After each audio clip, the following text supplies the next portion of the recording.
అసలు పరమశివుడికి వయస్సు ఎంత తెలుసున్నవాడెవరు? పోనీ అంత ఎత్తుంటారండి, చాలా బాగుంటారండి, అందామా? 63 లీలామూర్తులు, అరూపరూపి లింగస్వరం. అసలు రూపం తెలియని వాడితో పెళ్లి ఏమిటమ్మా నీకు? పైగా కులం గోత్రం తెలుసుకోవాలా పెళ్ళంటే?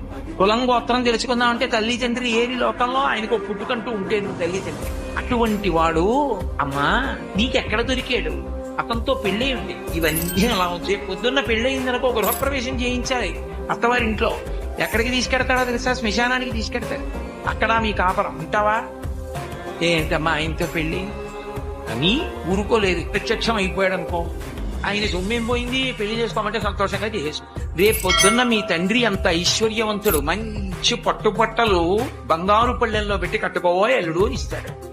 రక్తమోడిపోతున్నటువంటి ఏనుగు తోలు ఒకటి కట్టుకుని వస్తాడు పెళ్లిపేట్ల మీద. బాగుంటుందా? ఎంత అసహ్యంగా ఉంటుంది. మా ఆయన బావులు వేసుకుంటాడమ్మా. బాగు ఏమిటమ్మా ఆయనతో